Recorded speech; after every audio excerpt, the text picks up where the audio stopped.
Huh?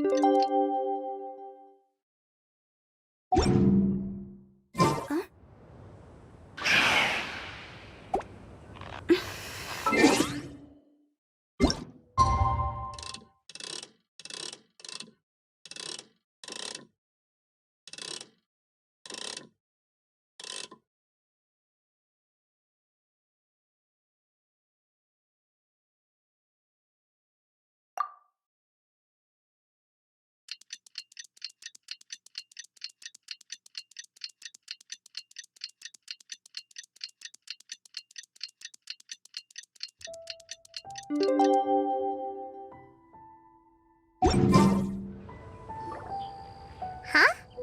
Looks like we're a few people short today. Morning, friends. Singcho said he wants to take some time and focus on writing poems, so he'll join us later. Noelle has other duties today, so she asked me to tell everyone not to wait up for her.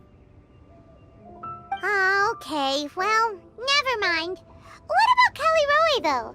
She said she'd be here. I got here really early, but I haven't seen her yet. Are you talking about the girl with the blue hair? I saw her on the bridge near Dihua Marsh during my morning training.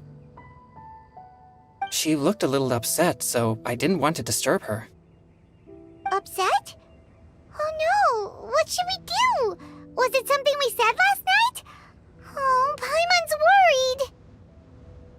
I agree. If she's run into some kind of trouble, I'd like to help her. Huh? You're all going? Then I'm coming too. Shall we start with the bridge? We're all here a little early, so there should be time. Good idea. We'll be back in a jiffy.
I'll protect us.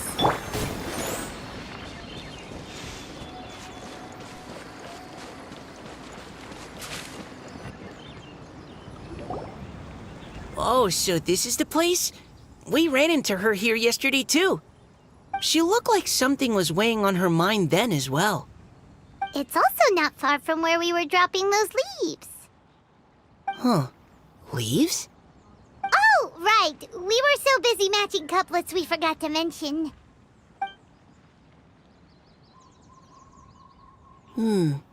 Interesting. I wonder, could Miss Callie Roy have been the one who wrote that poem on the leaf? Hmm? What makes you say that? Oh, sorry. Nothing. Well, nothing concrete. Just a hunch, I guess. It's just, that poem on the leaf kinda gave me the same feeling as when I saw her yesterday. So much sadness. Now that you mention it, this is upstream from where we found the poem. Huh? Hey, look! Over there! Another leaf! Wow, you're right! And this one has writing on it too!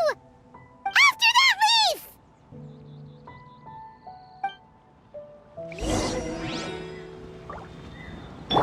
Let the show begin.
grab it?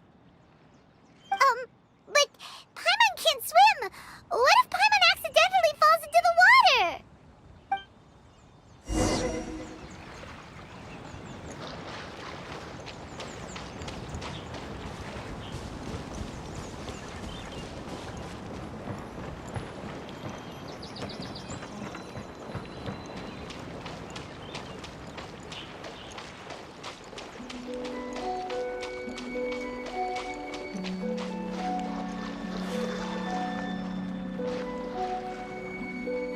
It stopped! No!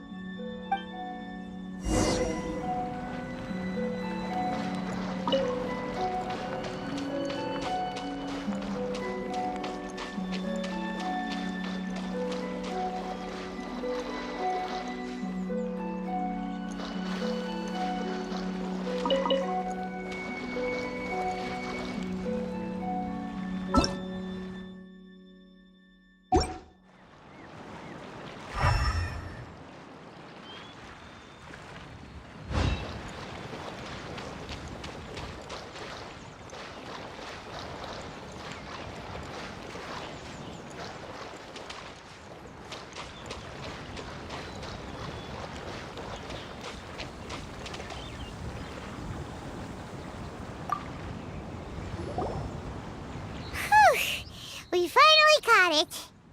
Are the words still legible, or have they been washed out? Looks like the ink's intact. Let Paimon take a look at what it says.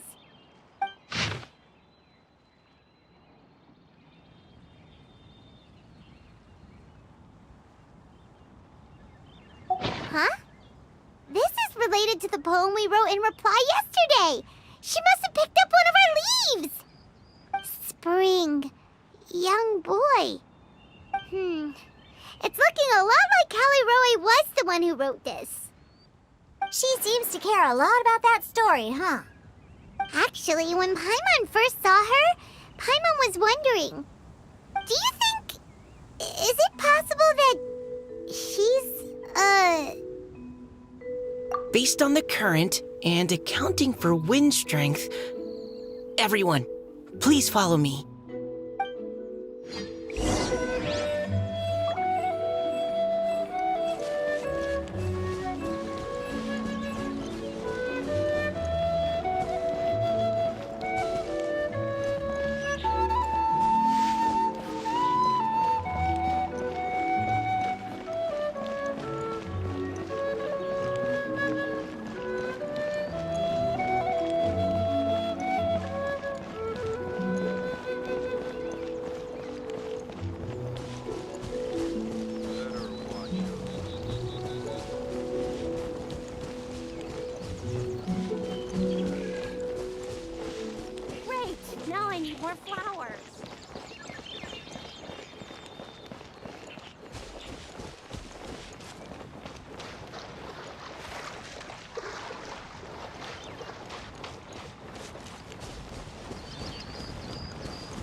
protect us.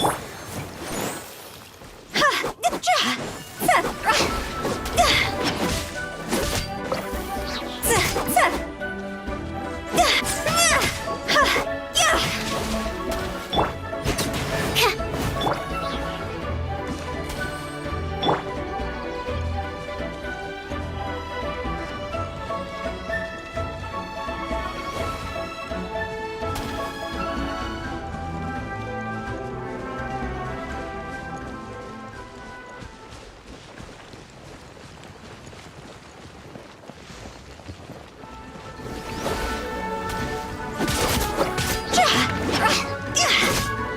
Huh?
Let the show be.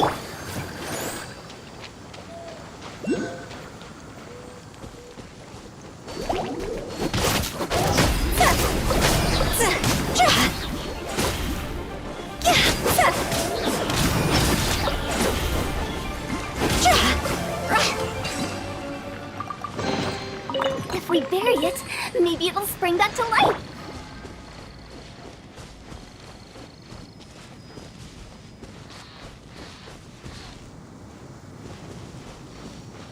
I'll protect us.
This should be far enough upstream. Ah! She's surrounded by hilly churros! Let's go save her!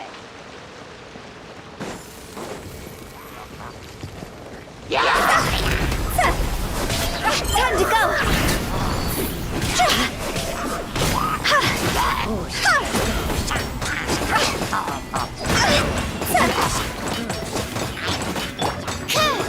Absorption test.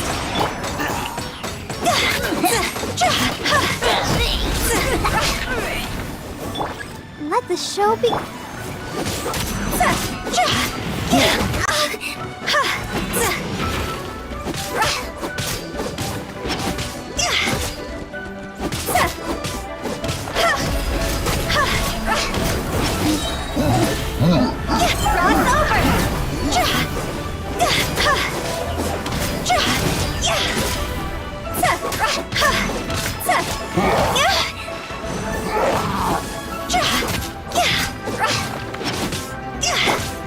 Let's dance.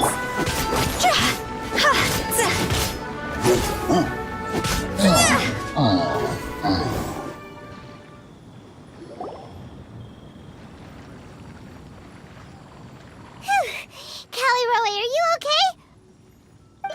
What's that? It's a huge water droplet. This is exactly what I saw the other day.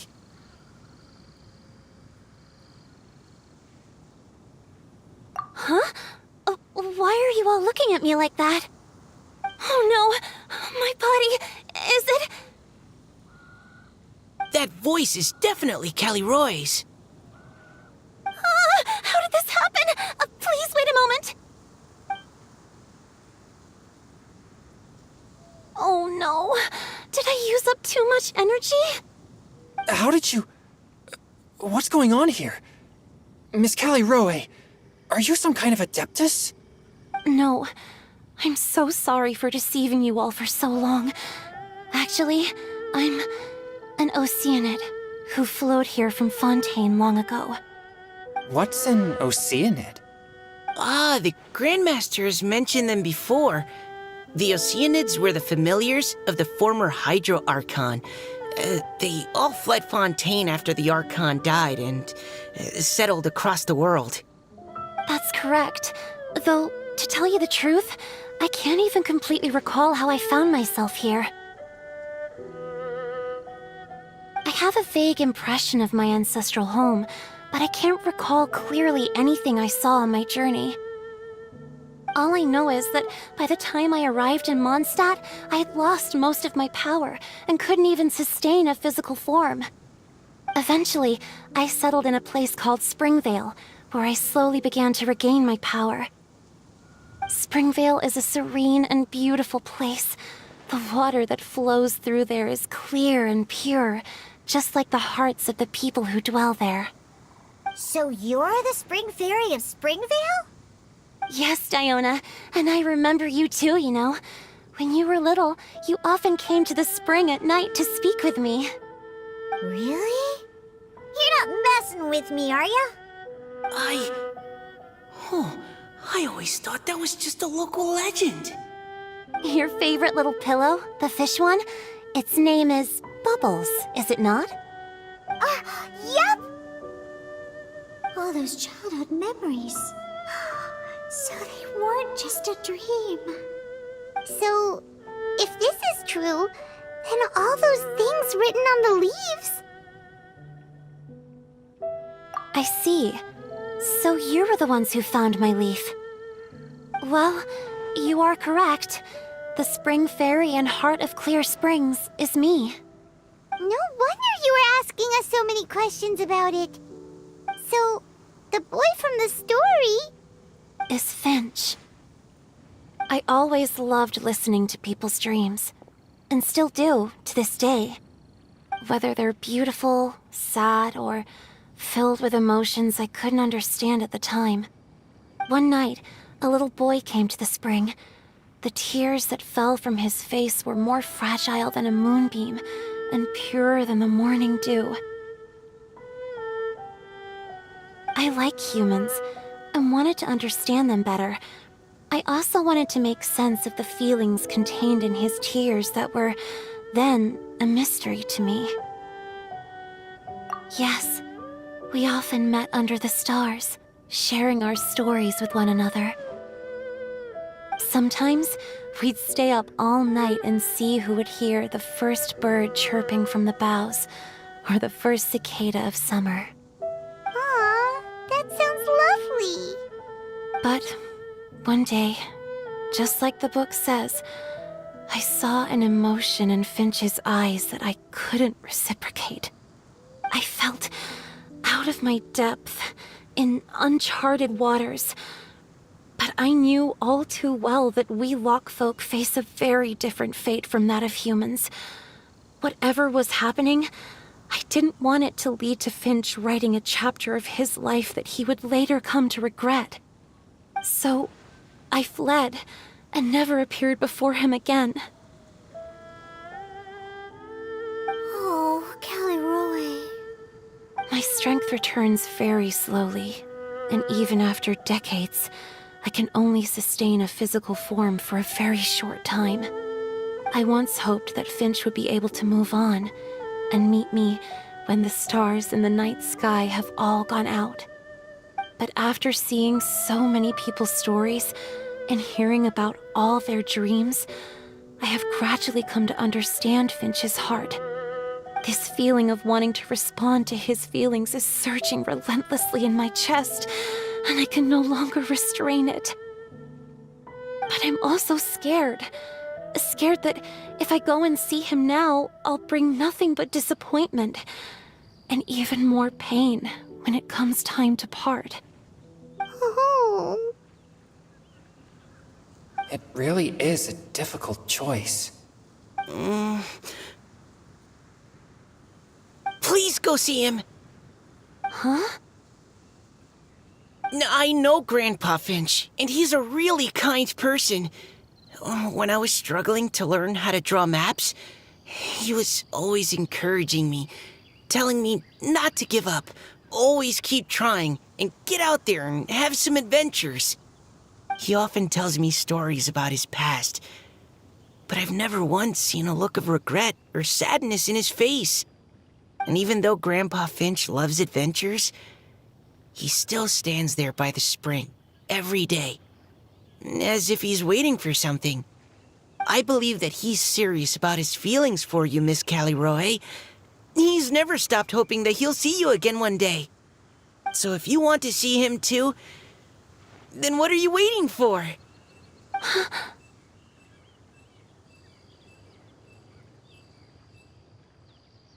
Huh?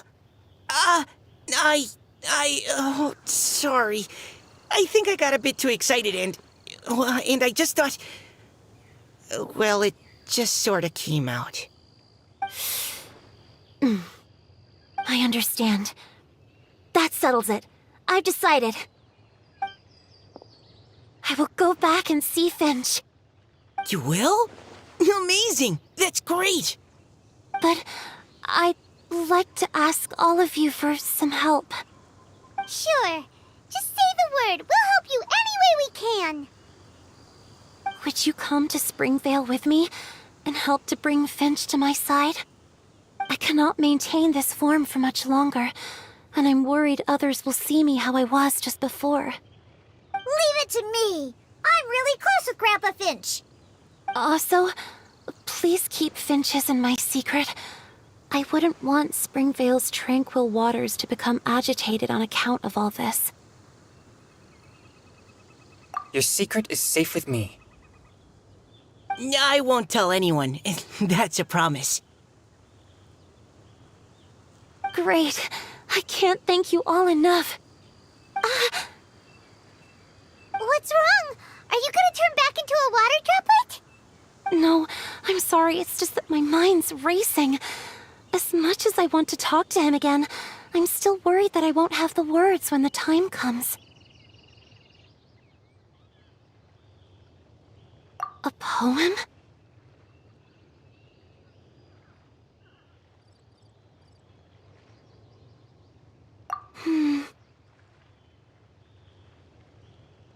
Okay, good idea. I'll write him a poem.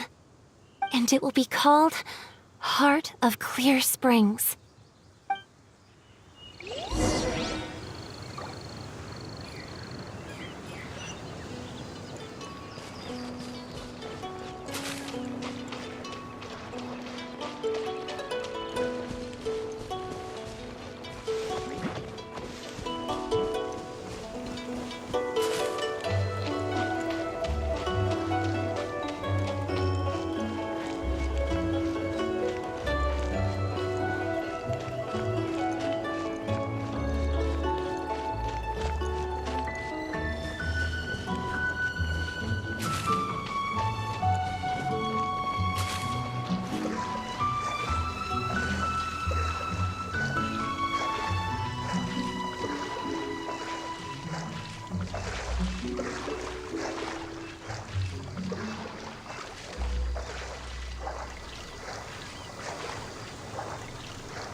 Outlanders, your journey ends here.